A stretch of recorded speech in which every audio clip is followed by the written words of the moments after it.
Bonjour à tous. Aujourd'hui, c'est la rentrée pour ma part, donc je commence à me déplacer de nouveau. Donc je suis super contente parce que c'est vrai que c'est assez compliqué chez moi et c'est un vrai labyrinthe en fait. Il faut vraiment connaître et c'est blindé de portes et d'escalades. Donc aujourd'hui, je vous fais un retour sur mon comptage Varroa. 15 jours se sont passés depuis que j'ai remis les planchers les planchers graissés pour le comptage Varroa. Donc là, je les ai relevés. Alors, je vais vous montrer. Donc moi, pour faire le comptage Varroa, j'utilise une petite lampe, un petit couteau et une petite boussole. Donc ça, c'est celle de mon papa. Et donc du coup, par système de quadrillage, en fait, j'observe ce qui se passe au sein de la colonie en cet hiver. Donc là, on voit bien qu'elle se déplace. Elle a commencé à attaquer les réserves, en effet. Du coup, alors, avec mes deux mains. Donc j'éclaire, en fait, comme ça, et moi je passe en revue, comme ça, tac, tac, tac, tac, voilà. Donc vous faites ça plus ou moins doucement, selon si vous êtes habitué ou pas. Et quand je trouve un varroa, alors moi, l'avantage que j'ai, je vais peut-être pas pouvoir vous montrer parce que c'est vrai que, tac, tac, il y en a, ah si, là j'en ai un. Donc on va pas le voir, mais juste ici, là, ici, je vais essayer de tenir. Oh, oh. Oh, voilà.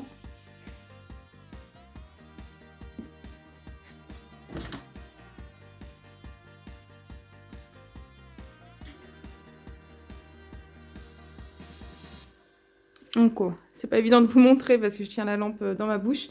Mais sinon, j'éclaire comme ça et je regarde avec la petite... Ah, super, je vais pouvoir faire comme ça. Voilà. Pour vérifier si c'est bien un varroa ou pas. Donc après, moi, c'est parce que j'ai pas beaucoup de luminosité ici.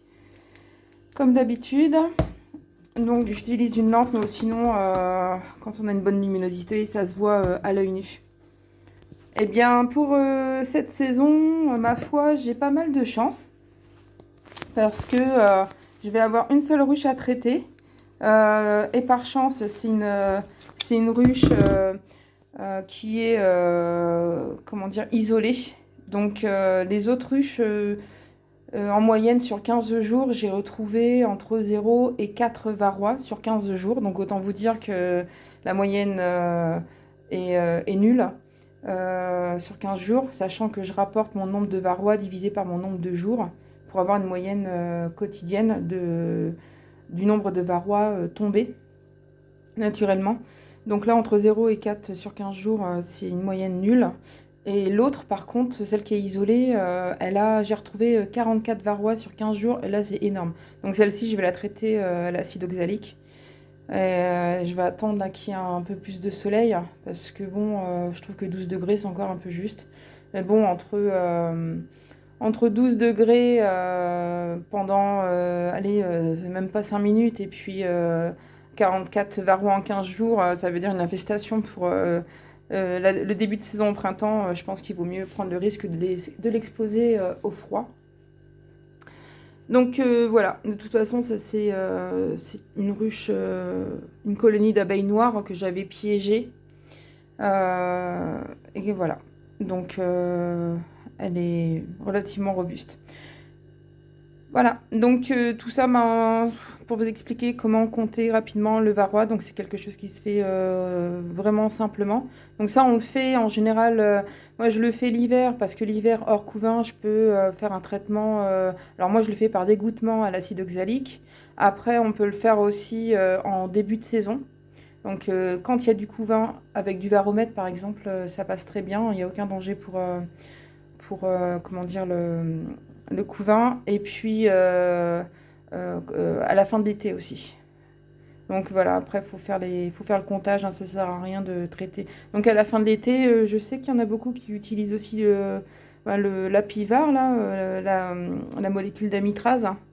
Donc après c'est un choix, hein. Moi, voilà, comme si vous avez suivi cette année, j'ai fait que du bio en fait, Varomède et puis je leur ai donné à grignoter des feuilles de rhubarbe. Et vous voyez, résultat, 0 varroa, quoi. À celles qui ont grignoté des feuilles de rhubarbe. Donc c'est curieux. Donc après, est-ce que ça fonctionne? C'est pas une science exacte. En tout cas, chez moi, ça a fonctionné. Donc Varomède et feuilles de rhubarbe. Des très très grosses feuilles de rhubarbe, hein, bien concentrées en acide oxalique. Hein. Donc eh ben, dans ces cas-là, si ça vous intéresse, suivez les vidéos qui se rapportent à ce sujet. Après avoir fait mon comptage varroa, je nettoie mes plaques à l'eau et au savon tout simplement. Avec, voilà, avec une éponge, donc moi je prends ça. Enfin ce que j'ai sous la main quoi. Et je ne vais pas remettre mes plaques sur les planchers. Parce qu'en fait, là j'ai fait mon comptage varroa pendant la grosse vague de froid. Comme ça elles étaient bien serrées les unes contre les autres. Et le plancher a permis de protéger la colonie du froid par le sol. Par contre, comme là, l'humidité est revenue, les températures se sont adoucies, par contre, l'humidité est revenue, je ne vais pas remettre la plaque pour ne pas qu'il y ait de condensation et favoriser l'humidité à l'intérieur de la ruche. Ça va leur permettre de ventiler plus facilement. Et comme ça, en fait, donc je régule comme ça, je mets les plaques, je les retire, tout dépend voilà, quoi, des températures.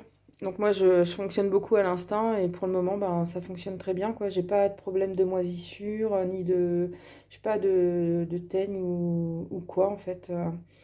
Donc, euh, donc voilà, je retire les plaques et je vais pas les remettre de sitôt. On verra bien fin janvier, début février, si, il y a des vagues de gel et combien de temps. Parce que ici, en Normandie, c'est souvent fin janvier, début février que l'hiver est vraiment là. Et en attendant, bah, je vais les laisser respirer en fait, parce que c'est plutôt humide. On fait ça pour chaque ruche. Et puis, si besoin est, on procédera au traitement à l'acide oxalique par dégouttement. Donc j'espère que cette vidéo vous aura plu. Dites-moi de votre côté où vous en êtes au niveau du comptage varroa. Ça m'intéresserait par région de savoir, de connaître le taux d'infestation. Ciao, ciao!